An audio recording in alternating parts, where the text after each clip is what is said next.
Hello, people. I've started on my 5th, I think 6th, I don't know. I've lost track, but it's probably on the title of this video, on my lore-only item challenge.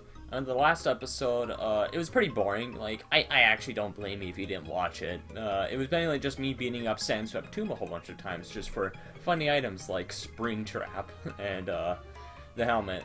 I don't remember the name.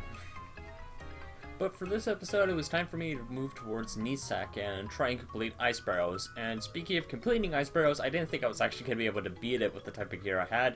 So I went ahead and checked with the merchant to see if they sold anything useful, which they didn't. And this would be actually quite frequent for most towns.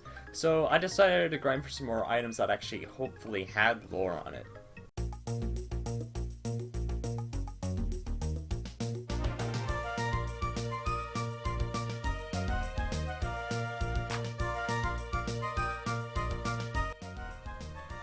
My first set of items was special because I didn't really get anything all too useful out of it. The chest plate, even though it did have lore on it, I didn't use it because I would have to rearrange almost all of my skill points for just a tiny bit more damage and less survivability.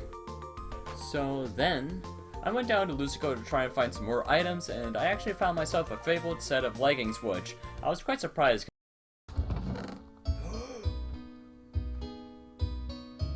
What? Okay.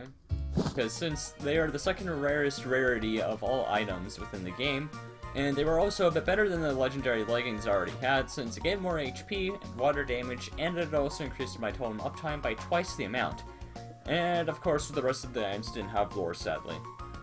At this point, I still felt like my gear wasn't able to be able to run Ice Barrows, but I also felt like my luck wasn't going to be able to find any more items to get to run Ice Barrows, so I went ahead and tried to do it anyways. First, of course, doing the quest painfully, and then looking at some of the gear that the dungeon had, which none actually had lore on it, so it was almost pretty much pointless to run the dungeon, and the only reason why I could run it was for XP, but, you know, this is a challenge. What do you expect me to do? I'm just gonna run the dungeon anyways.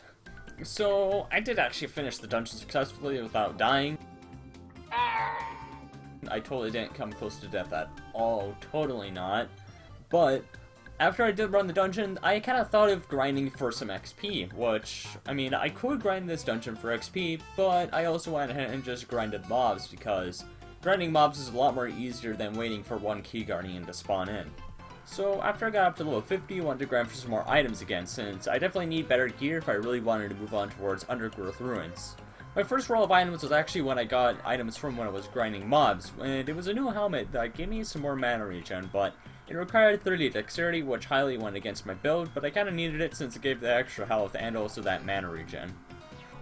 My last set of items I had identified really made me lose hope because most of the items that I had been getting don't really have any lore on it, so I just went ahead and tried to see if I could even get through the Great Bridge, which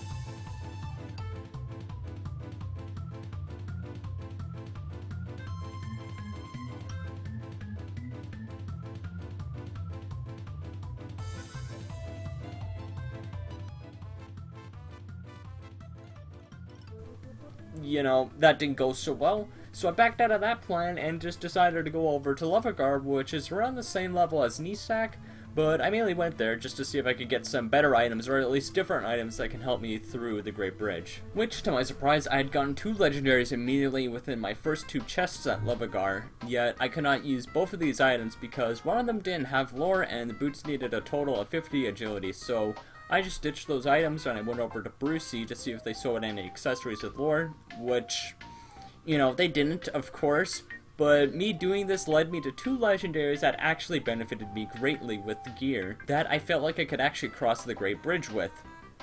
And, well, it was time for me to actually run through the Great Bridge, and, you know, I'll just let this set of recording explain itself here.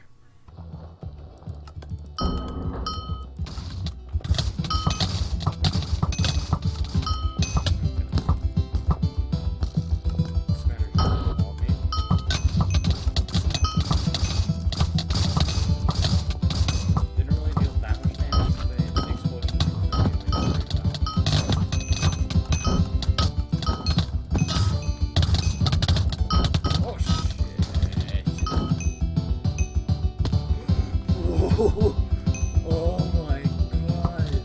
Oh my god. Okay. Oh shit. Yeah, that is true what you just witnessed. I had just barely lived by hanging on by basically 300 HP at a crossover the Great Bridge, and if you couldn't tell by my reaction, I was quite surprised that I lived that. And so after I exited the Great Bridge, I immediately head over to Troms and took a break, so that's just for now. But in the next episode, I will run Undergrowth Ruins, but I hope you guys enjoyed this video, and I will see you guys in the next one. Bye bye.